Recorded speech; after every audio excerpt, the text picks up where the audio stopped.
네, 오늘 저희가 함께 나눌 본문은 13절에 보면 기록된 바 내가 믿었으므로 말하였다 한 것 같이 우리가 같은 믿음의 마음을 가졌으니 내가 믿었으므로 말하였다. 혹시 이 각주가 달린 성경을 가지고 계신 분들은 성경에 보면 이 기록된 바 다음에 내가 믿었으므로 거기에 각주가 이렇게 써져 있고 밑에 각주를 참고해 보면 그 본문이 어디에서 인용된 것인가를 알 수 있는데 시편 116편 10절 이렇게 혹시 각주 성경이 있으신 분들은 성경에 보면 그 본문에 이렇게 빨간 글씨나 다른 색깔로 조그맣게 뭐 숫자나 아니면 기역, 니은, 디귿 이런 게 써져 있는 게 있어요. 그건 다른 구약의 본문이나 다른 데에서 인용한 본문, 그래서 각주를 달아놓은 건데 오늘 말씀은 시편 이 116편의 한 구절을 인용하면서 시작합니다. 116편 10절은 이런 말씀이에요. 내가 크게 고통을 당하였다고 말할 때에도 나는 믿었도다. 이런 말씀입니다. 사도 바울은 자신을 시편 기자와 동일시하면서 고통의 한가운데서도 하나님을 바라보면서 내가 고통 가운데 있지만 내가 그분을 믿음으로 말하고 그분을 믿음으로 내가 기도한다. 그래서 하나님께서 나의 기도를 반드시 들으시리라는 그 믿음을 가졌던 시편 기자처럼 사도 바울도 자신도 그 믿음을 가지고 지금 말한다. 이렇게 이야기합니다. 여러분 고린도 교회 안에는 특히 여러 가지 문제들이 있었는데 그 가운데 이 부활에 대한 논쟁이 있었습니다. 그래서 사도 바울은 고린도 교회에서 보낸 첫 번째 편지 그리고 고린도 전서죠. 고린도 전서 안에서 그리스도의 부활에 대해서 많은 부분을 할애해서 설명하고 있습니다. 그래서 고린도전서 15장 16장에 보면 부활에 대한 긴 말씀이 있는데요. 15장 12절 14절을 보면 그리스도께서 죽은 자 가운데서 다시 살아나셨다 전파되었거늘 너희 중에서 어떤 사람들은 어찌하여 죽은 자 가운데서 부활이 없다 하느냐. 만일 죽은 자의 부활이 없으면 그리스도도 다시 살아나지 못하셨으리라. 그리스도께서 만일 다시 살아나지 못하셨으면 우리가 전파하는 것도 헛것이요 또 너희 믿음도 헛것이며 이렇게 말씀하고 있습니다.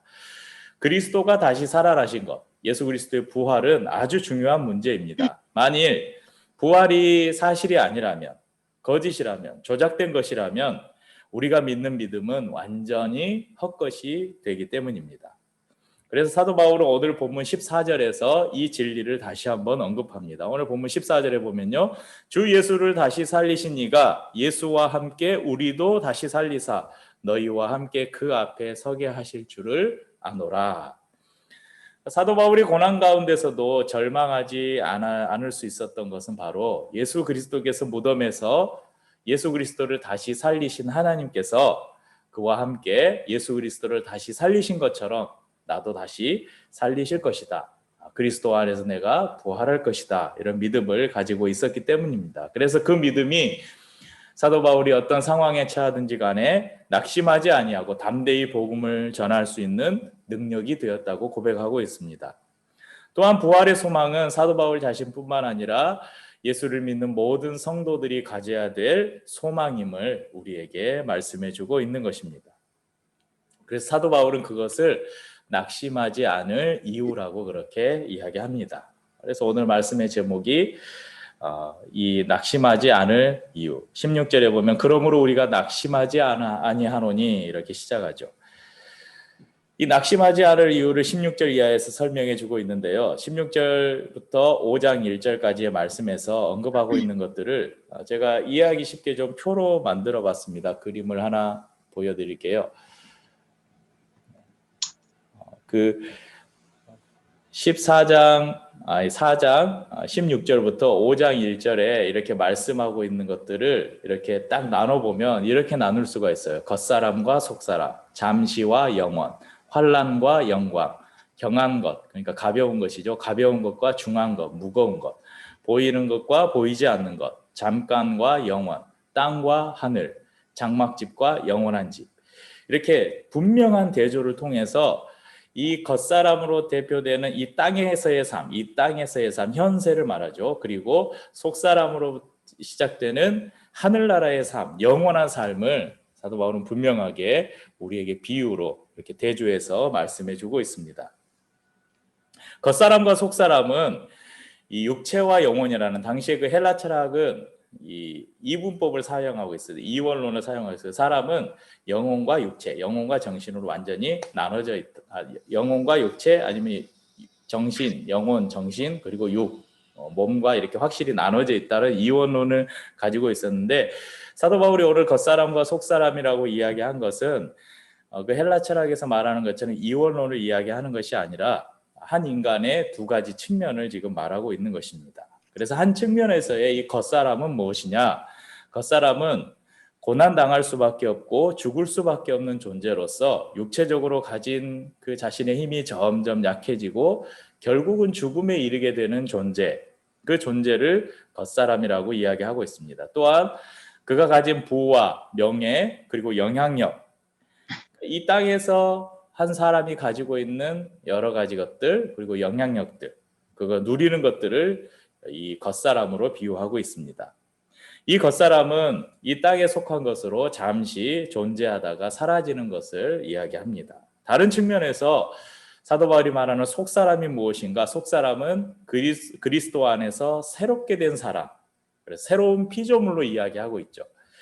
영원한 나라에 속한 사람, 그리스도 안에서 새로운 피조물로 거듭난 인격을 이 속사람으로 말하고 있습니다. 실제로 바울의 삶을 이렇게 살펴보면 그럼 그가 그리스도를 만나기 이전에 그의 삶은, 그의 신분, 그의 배경은 유대 사회에서 굉장한 영향력을 가지고 있었습니다. 아주 촉망받는 젊은이였죠. 아마 그 사도 바울이 예수를 만나지 않았다면 그가 승승장구해서 아마 유대 사회의 아주 중요한 이 지도자, 지도급의 인물이 되었을지도 모릅니다. 그런데 그가 이 다메섹으로 가는 길에서 예수를 만난 이후에 그는 자신이 가지고 있던 그 모든 것들을, 그러니까 그걸 겉사람이라고 말할 수 있죠. 그 겉사람을 배설물처럼 여기고 그것을 다 버렸을 때 그 겉사람은 낡아지는 듯 했지만 그리스도 안에서 거듭난 새로운 피조물로 지어진 자신, 이 속사람은 매일매일 그리스도로부터 새로운 힘을 공급받고 있음을 알 수 있었습니다. 그래서 사도 바울은 17절에서 이렇게 말합니다. 우리가 잠시 받는 환난에 경한 것이 지극히 크고 영원한 영광에 중한 것을 우리에게 이루게 함이니. 여기서는 잠시와 영원, 그리고 환난과 영광, 경한 것과 중한 것이 분명하게 대조되어 있죠. 성도가 이 땅에서 하나님 나라 백성으로 살아가려 한다면 분명 환난을 당하게 되어 있습니다. 하지만 그 환난은 잠시입니다. 이 땅에서의 삶을 끝내고 우리가 하나님 나라에서 살아갈 영원에 비하면 눈 깜빡할 정도의 잠시라는 것입니다. 또한 그 환난, 우리가 이 땅에서 예수를 믿는 믿음 가운데서 살아가면서 우리가 당하는 환난은 장차 우리가 그 하나님의 나라에서 누릴 영광의 무게에 비하면 너무나 가벼운 것이라는 것입니다. 이 사실을 우리가 기억한다면 우리가 이 땅에서 살아가면서 만나는 여러 가지 고난과 환난을 능히 기쁨으로 이길 수 있다는 것입니다. 그리고 우리가 낙심하지 않을 수 있다는 것입니다. 그러니까 오늘 많은 교회들 안에 퍼져 있는 이 거짓 복음, 가짜 복음이 뭐냐면 예수 믿으면 형통하다는 거예요. 예수 믿으면 복 받는다는 거예요. 예수를 믿으면 모든 것이 잘 되고, 이게 복 받고 잘 된다는 그것은 맞아요. 그런데 그 복 받고 잘 되는 것의 기준이 무엇인가? 사람들이 다 하늘의 기준이 아니라 땅의 기준으로 그 복과 그 형통을 판단하는 거예요. 그래서 예수를 믿으면 고난이 없을 것 같아요. 예수를 믿으면 더 이상 굶어 죽지 않고, 예수 믿으면 더 이상 병에 걸리지도 않고, 예수를 믿으면 좋은 학교에 가고, 예수를 믿으면 승진도 잘 되고, 예수를 믿으면 사업도 잘 돼서 돈도 많이 벌고, 사람들이 그렇게 생각을 해요. 그게 복이고 그게 형통이라고 생각을 합니다. 그런데 여러분, 예수 믿으면 병 안 걸려요? 예수 믿으면 여러분 고난이 안 찾아옵니까? 예수 믿는 사람 중에 사업 망한 사람 없어요? 많죠. 그러니까 이건 절대 하나님 나라에서 복과 형통의 기준이 아니라는 것입니다. 성도는 육신의 눈으로 보이는 것으로만 살지 않습니다. 우리가 주목해서 봐야 하는 것은 눈으로 보이는 것이 아니라 영의 눈으로만 보이는, 보이지 않는, 실제로는 보이지 않는, 우리가 하나님 안에서 영의 눈으로만 봐야 볼 수 있는 것들이 성도들이 진짜 보면서 바라보면서 살아야 할 것들입니다. 육신의 눈으로만 보이는 것을, 육신의 눈으로 보이는 것을 쫓아 사는 사람들은 매일 일어나면 오늘 부동산이 얼마나 올랐는지, 우리 집 집값이 얼마나 올렸는지 보고, 주식은 어떻게, 주식 그래프만 이렇게 쳐다보고, 비트코인이 어쨌는지 날마다 이런 것에만 관심이 있어요. 그래서 그것 때문에, 이 그래프 하나 때문에 절망하기도 하고 환호하기도 하고, 이 그래프가 올라가는 게 천국이고 그래프가 떨어지는 게 지옥이에요. 그래서 하루에도 몇 번씩 천국과 지옥을 경험하면서 하는 거예요. 그러나 성도의 소망은 이 세상에서 얻을 수 있는 권력과 부에 있지 않습니다. 이런 무소불위의 권력을 가진 사람도 순식간에 여러분 철창에 갇히는 신세가 되기도 하고, 아니면 정적에 의해서 어느 하룻밤에 갑자기 죽음을 맞이하기도 합니다. 이 땅에 아무리 많은 부를 쌓아 놓아도 목숨이 끊어질 때 그것은 더 이상 내 것이 아니게 됩니다. 네, 지난주에 뉴스 보니까 지금 이건희 회장이 죽으면서 그가 생전에 굉장히 많은 미술품들, 막 그 골동품들, 굉장히 문화적으로 또 역사적으로 가치가 있는 물건들을 굉장히 많이 수집을 했잖아요. 그래서 참 웃긴 건 그 이건희 박물관을 유치하는데 전국에서 지금 유치를 하려고 난리더라고요. 뭐 경기도는 수원에 삼성전자라 이런 삼성 회사들이 있으니까 우리가 해야 된다. 또 뭐 경북 의령인가 어디는 이건희 회장이 태어난 곳이다. 또 어디에는 뭐가 있는 곳이다. 어디는 우리 문중 사람이다. 그래서 전국의 자치단체들이 우리 지역에 이건희 박물관을 유치해야 된다 그러는데, 물론 그 사람의 이름 하나 남는 거는 중요하다고 생각할 수 있지만, 여러분 죽으면 더 이상 내 것이 아니잖아요. 내 것 가지고 다른 사람들이 다 생색내고 있는 거잖아요. 진정한 소망은 육신의 눈으로 보이지 않습니다. 눈으로 볼 수는 없지만 분명히 있으며 잠깐 있다가 사라지는 것이 아니라 영원히 있는 것이라고 오늘 사도 바울은 이야기하고 있습니다. 그러면서 사도 바울이 그 사라지지 않는 영원한 것이 무엇인가? 그것이 하늘에 있는 집이다, 영원한 집이다, 이렇게 이야기합니다. 사도 바울의 삶을 이렇게 돌아보면 그가 얼마나 잘 나가던, 그의 젊은 시절에 예수를 만나기 이전에 그의 삶이 얼마나 잘 나가던 청년이었어요. 그런데 그가 예수님을 만난 이후에 수많은 고난과 시련을 만나게 됩니다. 고린도후서 11장 23절 이하를 보면 사도 바울이 지금까지 그 자신의 삶을 이렇게 표현하고 있어요. 내가 수고를 넘치도록 하고 옥에 갇히기도 더 많이 하고 매도 수없이 맞고 여러 번 죽을 뻔하였으니 유대인들에게 40에서 하나 감한 매를 5번 맞았으며 3번 태장으로 맞고 1번 돌로 맞고 3번 파살하고 1주야를 깊은 바다에서 지냈으며 여러 번 여행하면서 강의 위험과 강도의 위험과 동족의 위험과 이방인의 위험과 시내의 위험과 광야의 위험과 바다의 위험과 거짓 형제 중의 위험을 당하고 또 수고하며 애쓰고 여러 번 자지 못하고 줄이며 목마르고 여러 번 굶고 춥고 헐벗었노라. 여러분 이 사도 바울의 삶을 이렇게 보면 이렇게 살겠어요? 네, 여기에 보면 다른 사람에게 맞은 게 아니에요. 유대인들에게 40에서 하나 감한 매를 5번 맞았대요. 그러니까 40에서 하나 39대를 맞은 거예요. 그 39대 맞는, 한마디로 옛날에 보면 우리 곤장형 있잖아요. 곤장형을 맞는데 유대 율법에 40대를 맞으면 사람이 죽을 수 있다 그래서 39대만 때린 거예요. 그러니까 그 말이 뭐예요? 죽기 전까지 때리는 게 이 40에 하나 감한 매의 형벌이에요. 그걸 5번이나 맞았대요. 얼마나 수많은 그 위험과 어려운 상황들을 만나고 목마르고 춥고 헐벗은, 그래서 그가 마지막 생애를 마치는 로마 감옥에서도 이 차디찬 로마의 감옥에서 홀로 외로이 자신의 삶을 끝낼 때까지, 사도 바울의 삶은 우리가 그 위대한 사도 그렇게 이야기하지만 여러분 누군가에게, 그래서 다들 사도 바울, 위대한 사도 바울, 바울의 삶이 위대하다, 나도 저런 삶을 살고 싶다. 근데 이 말 들으면 여러분 살고 싶으세요? 아무도 이 사도 바울 같은 삶을 산다고 하는 사람 없을 것 같아요. 근데 사도 바울이 그의 이제 인생 말년에 고린도후서 그 마지막 부분에 이런 고백을 하는 것이, 여러분, 내가 괜히 예수라는 사람을 만나가지고 그 담의 세계에서 예수를 만나지만 않았다면 내가 얼마나 성공한 인생을 살 수 있었을 것인데, 괜히 예수 만나가지고 내 삶이 이게 뭔가, 내 인생이 이게 뭔가, 이렇게 불평하는 고백이 아니에요.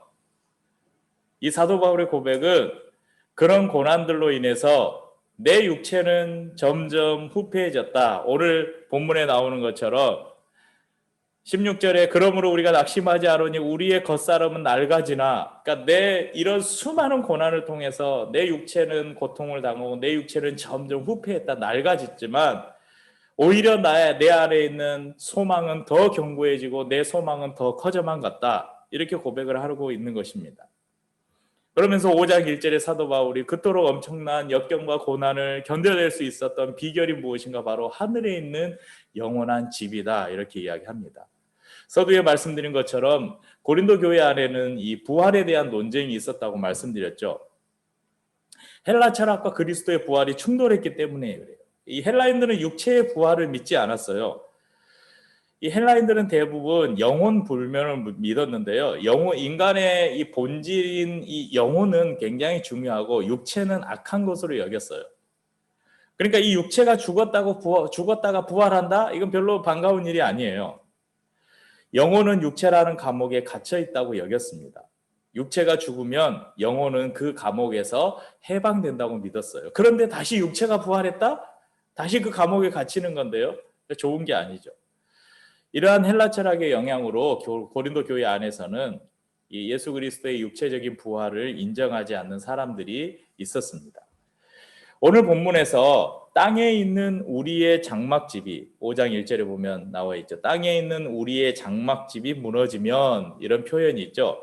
이 표현은 바로 육체의 죽음을 지칭하는 표현입니다. 이 땅에 있는 우리의 장막집이 무너졌다. 그러면 그것은 이 땅에 살아가는 우리의 육체 있잖아요. 이 육체가 죽었다, 이 말이에요.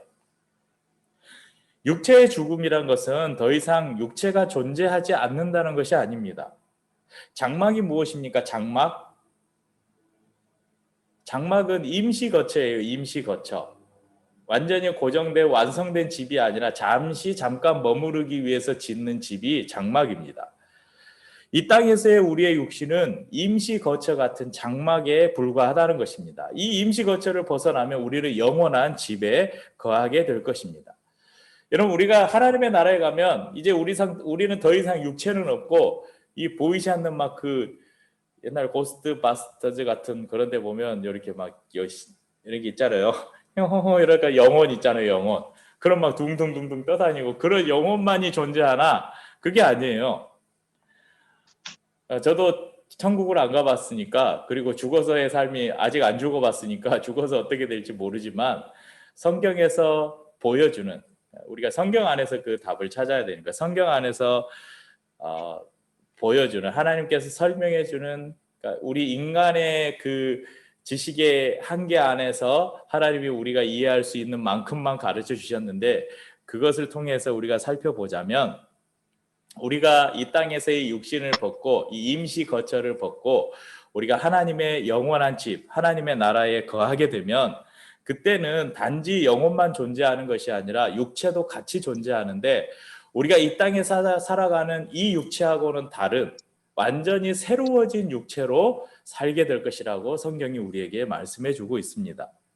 우리에게는 영원한 집이 준비되어 있어요. 그래서 십자가를 앞에 두고 걱정하고 있는, 두려워하고 있는 제자들에게 예수님이 말씀하셨습니다. 요한복음 14장 2절 3절에 내 아버지 집에 거할 곳이 많도다. 그렇지 않으면 너희에게 일렀으리라. 내가 너희를 위하여 거처를 예비하러 가노니 가서 너희를 위하여 거처를 예비하면 내가 다시 와서 너희를 내게로 영접하여 나 있는 곳에 너희도 있게 하리라. 그러니까 예수님께서 십자가를 지시고 죽으시고 부활하셔서 내가 다시 하나님께로 간다. 왜 내가 하나님께로 가는가? 거기에 내가 너희들의 거처, 너희들의 집을 준비해 놓겠다. 그리고 내가 다시 와서 너희를 그곳으로 데리고 가겠다. 바로 예수님의 재림과 우리가 그리스도 안에서 하나님의 나라에서 이제 함께 살게 될 그 나라를 예수님이 예언하고 있는 것이죠. 이 땅의 장막은 늘 불안하고 불만족스럽습니다. 여러분, 우리가 월세 살 때는 전셋집만 살면 얼마나 좋을까 이런 생각을 합니다. 그런데 전세 살면 이제 집주인이 한 번씩 집 빼달라고 그래서 이제 이사 몇 번 하다 보면 이 코딱지만한 집이라도 우리 집이 있으면 얼마나 좋을까. 그 제 경험이에요. 저희가 월세는 안 살아본 것 같은데 전세를 살다가 우리 이제 전세를 벗어나서 빌라라도 좋으니까 우리 집이 있었으면 좋겠다 해서 집을 하나 딱 하는데 그 전에 지금 집 말고 그 전에 집에 있을 때는 화장실 2개 있는 집이 있으면 좋겠다. 결국은 지금 화장실 2개 있는 집에 살고 있는데 요즘 저기 윤서도 그렇고 저는 별론데 우리 가족의 소망은 아파트 살고 싶다. 맨날 이 층간 소음과 이 이웃과의 이 쓰레기 정리며 이 날마다 이런 부딪히는 그것 때문에 그냥 관리비 내고 편하게 관리해주는 아파트 살고 싶다. 그런데 아파트 값만 보면 도저히 우리 생애는 불가능한 일이다. 이렇게 하고 있는데 여러분 또 뭐 혹시 우리가 그래 어떻게 기회가 있어서 작은 아파트라도 가서 살게 되면 그럼 거기서 끝날까요? 좀 더 큰 평수로 가고 싶다. 인간의 욕심은 끝이 없어요. 이 땅에 살아가는 우리의 욕심은 끝이 없습니다. 하지만 성도는 일시적이고 불안한 이 땅의 장막을 넘어서 영원한 집을 사모하며 사는 존재들입니다. 하지만 내세를 우리가 바라며 산다고 해서 현세의 삶을 탄식하고 절망하며 살아서는 안 됩니다. 오늘 말씀을 통해서 우리가 사도 바울이 우리에게 가르쳐주는 성도의 삶, 그 삶은 무엇이냐? 항상 영원한 하나님의 나라를 바라보며 사는 것입니다. 그렇지만 그 영혼을 소망하는 삶은 이 땅에서 살아가면서 우리가 만나는 수많은 고난과 환난, 낙심을 이길 수 있는 힘을 우리에게 준다는 것을 우리에게 가르쳐 줍니다. 저와 우리 모든 성도님들 또한 잠깐 이 땅에 머물다가는 이 겉사람의 소망을 두는 것이 아니라 영원한 하늘나라를 바라보며 늘 우리의 속사람을 새롭게 하고 그래서 낙심하지 않는 삶을 살아가는 저와 모든 성도님들의 삶이 될 수 있기를 주님의 이름으로 축복합니다. 함께 우리 성찬을 나누고 기도하겠습니다.